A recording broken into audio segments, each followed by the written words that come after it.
Well, the big story that we are tracking for you this morning is coming straight from the parliament. If you thought that disruptions and hangama in the parliament will finally end, but you are wrong here. It was yet another day of warfare that was being witnessed between the Vipaksh and the Sarkar. There were strong indications that the Prime Minister would respond to the motion of thanks to the President's address. 5 p.m. was the time that was being said, but that did not happen. At the time when the Parliament was convened, it was adjourned to this morning 11 a.m. After repeated disruptions, the Lok Sabha reconvened at 5 p.m. when the Prime Minister was expected to speak, but immediately almost the Congress and the other opposition MPs came into the well of the House, waving placards, shouting slogans, and within minutes the proceedings were adjourned again. Immediately the narrative shifted to Pradhan Mantri dar gaye.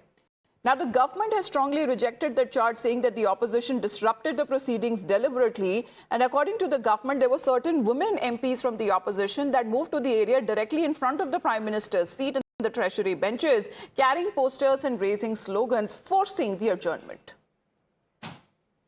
सत्ता पक्ष की जहां गृह मंत्री जी बैठते हैं, रक्षा मंत्री जी बैठते हैं, प्रधानमंत्री जी बैठते हैं, उस तरफ क्यों आते हैं?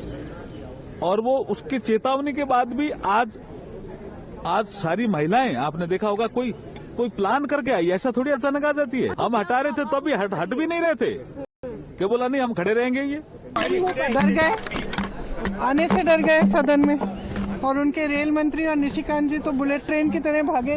क्यों नहीं आया?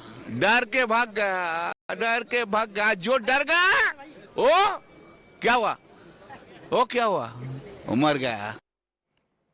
Now, sources suggest that the Prime Minister will now address the Rajya Sabha today, but the government's claim that today's chaos or yesterday what happened in the parliament was pre-planned, and it is the assertion that came in from Congress MP Priyanka Gandhi Vadra hours earlier that she had already declared that if the leader of opposition is not allowed to speak, then they will not allow the Pradhan Mantri to speak either. Singing in the same tune, Congress MP Jairam Ramesh also accusing the government of undermining parliamentary debate, saying that the Prime Minister will only speak after the leader of opposition in the Lok Sabha is allowed to initiate discussion. हम यहाँ इसलिए खड़े हैं क्योंकि हमें कीमती vote दिया है हमारे नागरिकों ने, देशवासियों ने। हम समय व्यर्थ करने के लिए यहाँ नहीं आए हैं। हम यहाँ इसलिए खड़े हैं कि उनकी आवाज उठाएं, और हम उनकी आवाज उठाएंगे, और हमारे एलओपी को जब तक बोलने नहीं दिया जाएगा तब तक हम इनको भी नहीं बोलने देंगे। नहीं, प्रधानमंत्री बोल नहीं पाए, नेता प्रतिपक्ष नहीं बोल पाए। प्रधानमंत्री तभी बोलेंगे जब नेता प्रतिपक्ष बोलेंगे। अगर नेता प्रतिपक्ष नहीं बोल सकते तो डिबेट का क्या मायने है? प्रधानमंत्री तो जवाब का डिबेट का जवाब देते हैं ना। तो शुरुआत तो नेता प्रतिपक्ष करते हैं। जब डिबेट ही नहीं हुआ तो प्रधानमंत्री क्या सवाल देंगे? हालांकि हम जानते हैं कि प्रधानमंत्री चुनावी भाषण करेंगे, हमेशा 11 साल से वही करते आ रहे हैं। कांग्रेस का बदनाम करेंगे, पंडित नेहरू का बदनाम करेंगे। So what was it that Priyanka Gandhi wanted her brother and leader of opposition to be allowed to speak on? Nothing new. Just a rereading of the contents from the former army chief Naravne's book. The only difference that Rahul Gandhi managed to lay his hands on the printed copy. A copy that he said he wanted to give it to the Prime Minister if he comes to the Parliament. Flaunting the book, the Congress MP quoted yet another excerpt. I don't think PM will have the guts to come to the Lok Sabha today, because if he comes, I'm going to give him this book. So if PM comes, I will go physically and hand him this book, so he can read it.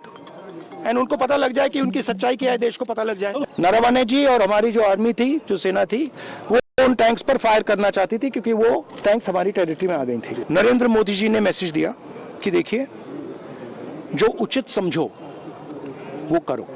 मतलब नरेंद्र मोदी जी ने अपनी जिम्मेदारी पूरी नहीं की। नरवणे जी ने साफ लिखा है इसमें, आई फेल्ट रियली अलोन, मैं बिल्कुल अकेला था। I was abandoned by the entire establishment. Now do what you deem fit. This is something that Rahul Gandhi is actually admitting that was said by the Prime Minister and is mentioned in that book. Rahul Gandhi claims that it shows that the government abandoned the army. BJP says it means that the forces were given a free hand, a free will. But what does General Naravne actually say? The book that Rahul Gandhi is citing is not yet in the market, and the only available reference is a magazine excerpt. And in that article, it is not General Naravne who says that he was abandoned by the establishment. That is the author's interpretation. General Naravne is quoted as saying, And I repeat verbatim what's there in context, that with this carte blanche, the onus was now totally on me. Now, carte blanche means that complete freedom to act.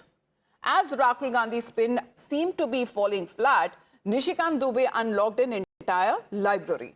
He displayed several published books, which he says that detailed decades of deception, betrayal and corruption of the Nehru-Gandhi Parivar. Understandably, the Congress now was even more upset. तो इस तरह की जो है सैकड़ों किताब हैं, उसके ऊपर पार्लियामेंट में आप चर्चा करा लीजिए। पार्लियामेंट में चर्चा हो जाएगी तो गांधी नेहरू परिवार का जो मक्कारी का, भ्रष्टाचार का, जो अनैतिक संबंधों का जो जखीरा है, जिसके कारण भारत आज भुगत रहा है, उसका पूरा इतिहास होना चाहिए। और मैं उनसे यही आग्रह करने के लिए आज खड़ा हुआ था। तमाम फिजूल की बातें ऐसी, फिर वही नेहरू की बातें, फिर नेहरू, फिर नेहरू, फिर सनक है ये। और सनक इसलिए है कि आप देश का ध्यान भटकाना चाहते हैं, क्योंकि आपको मालूम है कि अब देश का ध्यान कहाँ गया है। वो जो जनरल साहब हैं, उन्होंने जो कहा आपकी लीडरशिप के बारे में। Now, as the book battles continue to rage inside Parliament, another face-off brewed outside. Now, while supporting the Congress MPs protesting their suspension, Rahul Gandhi ended up calling a former party colleague and current Union Minister Ravneet Singh Bittu as a traitor brother. Bittu, who's a former Congress colleague who defected to the BJP before the 2024 elections, retorted by calling Rahul Gandhi Desh ka Dushman, or the enemy of the nation, and he refused to shake his hand. जब इंदिरा जी की हत्या हुई थी तो हमारे देश में कुछ दंगे फसाद हुए। हमें मालूम है कि भारत की जनता के दिल में कितना क्रोध आया, कितना गुस्सा आया, और कुछ दिन के लिए लोगों को लगा कि भारत हिल रहा है। लेकिन जब भी कोई बड़ा पेड़ गिरता है तो धरती थोड़ी हिलती है।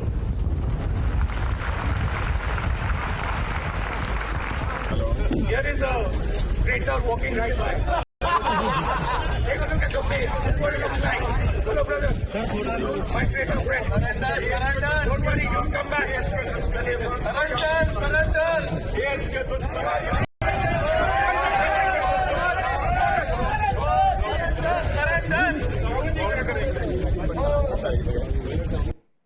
Now, you saw that sequence of events. Was it lapse of judgment? How can the grandson of Beyan Singh, the former Chief Minister of Punjab, who was killed by terrorists, be called a traitor? BJP says it is not an aberration. It is the mindset of the Congress party and on their religious sentiments now being hurt. जो पंजाब में इन्होंने हजारों सिखों को और देश के हजारों सिखों को इन्होंने कत्ल करवाया, हमारी मां बहनों से रेप करवाए। It's a mindset. But just because a person wears a turban and he's left your party, you express it in terms of traitor. Bittu ने गद्दारी की पार्टी के साथ। बिट्टू इतना बड़ा इशू नहीं है देश के लिए। बिट्टू इज नॉट ए मुद्दा कोई। आप कह रहे बिट्टू मुद्दा नहीं, लेकिन बिल्कुल नहीं है। बिट्टू को सिख कितना मानते हो, सिखों से पूछ लीजिए आप।